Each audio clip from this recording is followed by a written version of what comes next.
guys, what is up? AwesomeTheSauce here. Hope you guys are having a great day, and today's video was about a problem that I genuinely think should be next in terms of PvP fixes. This affects literally everybody that PvPs, and I definitely think this is one of the most overlooked things in terms of, PvP consideration. So I thought I'd make this video, get the feedback, tell you my opinions, you know.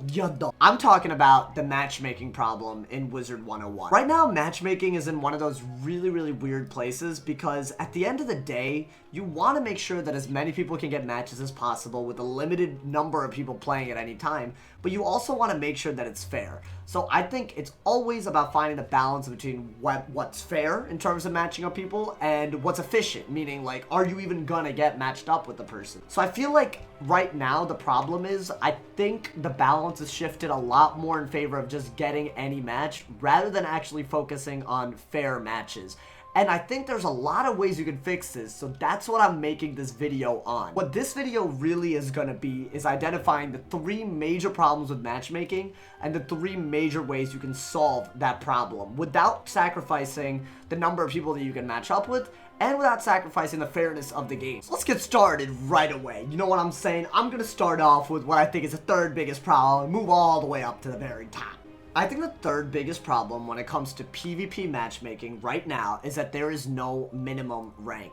And yes, you could argue that 0 is the minimum rank, but it's only 0 because the number 0 is just, an arbitrary thing that we've had, The problem is, and this is really why it's an issue, is because there's a bunch of people in this game that call themselves 0 heroes. Now, I get this question a lot on streams, what is a 0 hero? 0 hero is literally somebody that intentionally ranks down all the way to 0 rank in order to get people with higher rank that are lower level. Now here's the thing, not everyone who has 0 rank is doing it intentionally. That's not the issue that I'm talking about here. I'm talking about people who very intentionally just D-rank over and over again. It's actually very easy to do. I don't know, like let's say I just got rid of all my spells, I just went in with this. All I'd have to do in order to D-rank is literally just discard my 2 wand hits and the game automatically says the other person wins. So what I'm trying to say is that there's a very time efficient way to make sure that your rank is all the way down to 0, and then you can get some damn sadistic type of entertainment, I guess, out of absolutely destroying people that you shouldn't even be matched up with in general. I don't really understand what the practice of 0 heroing really does. I don't understand it. I'm never gonna understand it. You literally just, it's like they have really good stats, but they have 0 ranks. They're just basically terrorizing people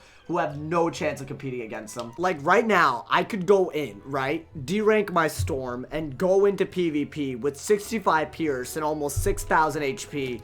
And basically the matchmaking system will be like, oh yeah, you can go against level 80 with 2,000 rank. It's created such a severe problem that's why Guardian spamming actually became a tactic in general. There's a lot of people that were like level 80s, level 60s, level 70s who were going against people who were literally just trying to get them at super high ranks when they were super low.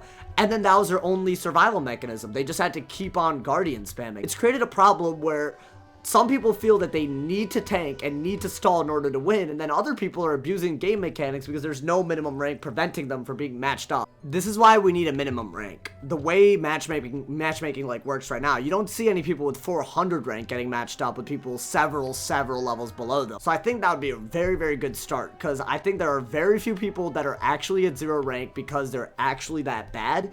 And I also think that even if you were that bad, I think you would appreciate not having to start off at such a deficit in order to rank up anyways. I think everyone would win with the higher minimum rank, both high-ranking warlords and people who actually have low rank at high levels. I feel like this would fix the problem, and 0 heroes wouldn't exist anymore, and I think everyone would appreciate that. But that's only part 1 of the 3-part matchmaking problem. Part 2 of the problem relates to higher ranked people, in that they don't have enough people competing against them. I don't think this problem really arises as much with people that are, anywhere from 500 to like, let's say 1,200 rank. I think those people generally get matched up, with the current system pretty fairly. I don't think it's that crazy. I do think once you start hitting like 1,100, 1,200 rank, especially at lower levels, that's when it gets a little dicey. That's because right now, the way it works is if you're at like 1,200 rank at like, let's say a level 60, right? I have wizards that do this. you are more likely to get matched up against someone with extremely low rank and higher level than someone who's similarly skilled just because they're like 300 rank lower than you. So like you're more likely to go against someone who has like 0 rank that's 30 levels higher than you if you're level 60 with 1200 rank than you are to go against someone with, let's say, you know, 300 less rank than you, but at the same level. Whenever you're matched up against someone with lower rank, it's always at the expense of level. I think a very simple fix that you could do is if, let's say, you have anywhere above 1200 rank, so any, like, let's take the range from 1200 to 2400 rank, you should still be grouped in the same, like, you know, tier of skill. Obviously, there's going to be big differences between someone with 2000 rank and 1200 rank, but I think those differences are going to be a lot less than someone if the level difference isn't that much. If, let's say, you're ranked up against someone that's 800 above you, right? If you're the same level, that's a much fairer match than a lot of what we see going on right now, and it would give people with higher rank more people to go against. You know, it's a win-win. I get that some people don't want to go against people with a lot higher rank, but it's a way to learn as well, you know?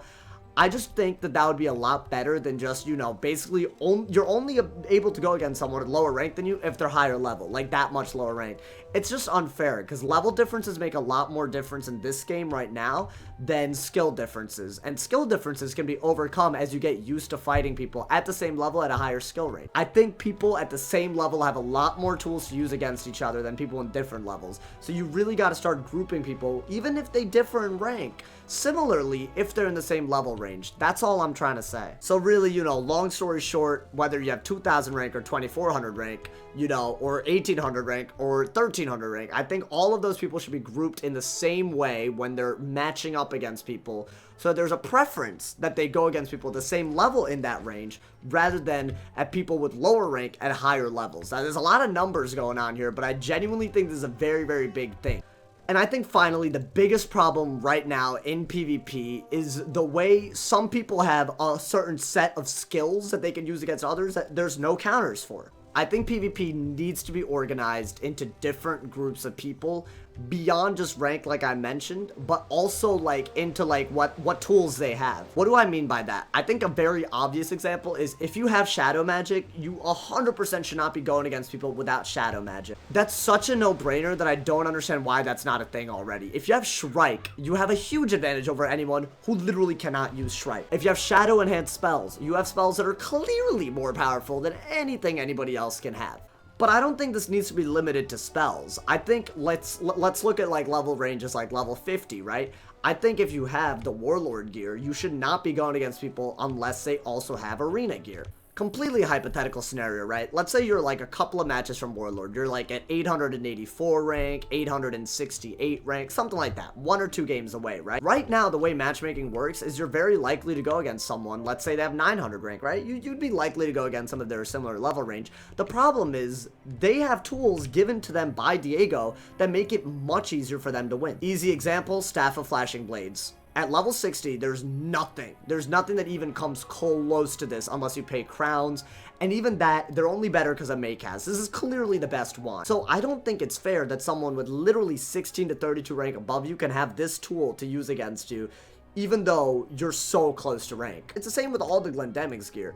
It's crazy to me that someone who's level 50 with 800 rank can be matched up against someone with 900 rank, but the person with 900 rank has all of these extra pieces of gear to use. So just like you should make sure that people with shadow magic don't go against people without shadow magic, I think very similarly, you should make it so that people with arena gear shouldn't be going against people without arena gear. I'm not really sure how big of a difference this would make in max PvP, but I do think like things like the Daredevil ring really do make a huge difference. I don't think someone without the Daredevil ring generally should be put against someone with the Daredevil ring. I will make an exception for this one specifically because there's no real rank restriction to getting the Daredevil ring, so I guess that opens up the discussion of whether you could put the, you know, could you really put like a limitation on that since anybody can get it? But what I will say is Warlord gear, right? If you have Warlord only gear or Commander only gear or things like that that are clearly, you know, they're like, you know, gatewayed away from the rest of the community by rank, those people should be in different pools. I think that would be great because if you're like actually entering PvP casually, you can finally be put against people who are also casually PvPing. I think that would create such a good entryway for people who don't know how to PvP yet and who are learning, or people who haven't yet acquired the tools that they need to have the best stats at their level. I think all of these are great ideas, but the shadow magic one needs to be a thing. It's just, there's no, like, level 80s, after they reach a certain level, can't even PvP anymore. That's how bad the problem is. Because shadow magic is ridiculously overpowered compared to what they have. So yeah, guys, those are the 3 main problems I have with matchmaking right now. The whole minimum rank problem, the whole maximum rank problem, and obviously shadow magic against non-shadow magic, arena gear against non-arena gear, that kind of stuff. I definitely think this is a big issue, and I know that they're going to be focusing on this as time goes on, but I want to know, what do you guys think? Do you guys think matchmaking is even good the way it is, or how would you change it? I would love to hear all of your opinions in the comments. As always, drop a like if you enjoyed, leave a sub if you're new. There's tons of links in the description, including my Twitch, my Twitter, my Instagram, my Patreon, everything if you want to support the content. Thank you, y'all, for all the love on Patreon as well. If somebody has not told you you're awesome today, they doing something wrong, so stay awesome, brother. And yeah.